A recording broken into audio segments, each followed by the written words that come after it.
ধরা পড়ে গেল কুসুম। আয়ুষ্মানের সেই স্বপ্নের চোখ কি তবে কুসুমেরই? বন্ধুরা, অবশেষে কি আয়ুষ্মানের দীর্ঘ প্রতীক্ষার অবসান হতে চলেছে? যে চোখ দুটোর মায়ায় আয়ুষ্মান এতদিন বুঁদ হয়েছিল, সেই রহস্যময়ী কি তবে আমাদের কুসুম? আধুনিক প্রযুক্তির হাতে কি আজ কুসুমের সব গোপন সত্যি ফাঁস হয়ে যাবে? কুসুম সিরিয়ালের আজকের পর্বে ঘটতে চলেছে এক অবিশ্বাস্য ঘটনা, যা পুরো গাঙ্গুলি পরিবারকে নাড়িয়ে দেবে। ভিডিওটি এক মুহূর্তের জন্যও মিস না করে একদম শেষ পর্যন্ত দেখুন, কারণ আজ ভালোবাসার এক নতুন লড়াই শুরু হতে চলেছে। সিরিয়ালের আজকের নতুন প্রমোদে আমরা এক টানটান উত্তেজনাকর দৃশ্য দেখতে পাই। আয়ুষ্মানের ভালোবাসার সেই চোখ দুটোকে খুঁজে বের করতে ব্যবহার করা হচ্ছে অত্যাধুনিক প্রযুক্তি। কম্পিউটারের স্ক্রিনে একের পর এক মেয়ের চোখের ছবি ভেসে উঠছে আর স্ক্যান করা হচ্ছে। সেখানে উপস্থিত বিশেষজ্ঞ মহিলা আত্মবিশ্বাসের সাথে জানান যে আজই তারা সেই মেয়েটিকে খুঁজে বের করবেন, যার চোখের জাদুতে আয়ুষ্মান পাগল। আয়ুষ্মান এবং ইন্দ্রাণী দুজনেই খুব উদ্বেগের সাথে স্ক্রিনের দিকে তাকিয়ে থাকে।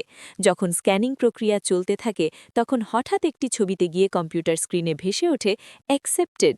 আর সেই ছবিটি ছিল কার জানেন? হ্যাঁ বন্ধুরা, সেই ছবিটি ছিল আসলে আমাদের কুসুমের চোখের।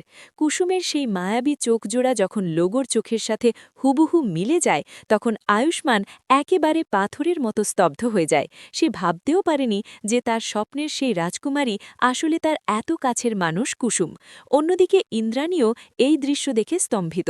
কুসুমের পরিচয় এভাবে ফাঁস হয়ে যাওয়ায় এখন বাড়ির পরিস্থিতি কোন দিকে মোড় নেবে? আয়ুষ্মান কি এখন কুসুমকে তার ভালোবাসার কথা জানাবে, নাকি কুসুম আবারও কোনো নতুন চক্রান্তের শিকার হয়ে নিজেকে আড়াল করে নেবে? মীনাক্ষী যদি এই সত্যিটা জানতে পারে, তবে সে কি কুসুমকে শান্তিতে থাকতে দেবে? আপনাদের কি মনে হয় বন্ধুরা? আয়ুষ্মান আর কুসুমের এই নতুন সমীকরণ কি সিরিয়ালে কোনো বড় পরিবর্তন নিয়ে আসবে? আয়ুষ্মানের সেই ভালোবাসার চোখ যে কুসুমেরই, এই বড় সত্যি ফাঁস হওয়া নিয়ে আপনাদের মতামত আমাদের কমেন্ট করে অবশ্যই জানান। আর কুসুম সিরিয়ালের এমন সব দুর্দান্ত এবং ধামাকা আপডেট প্রতিদিন সবার আগে পেতে আমাদের চ্যানেল জিরো নাটক এক্ষুনি সাবস্ক্রাইব করুন এবং ভিডিওতে একটি লাইক দিয়ে আমাদের পাশেই থাকুন। দেখা হবে পরবর্তী ভিডিওতে। ধন্যবাদ সবাইকে।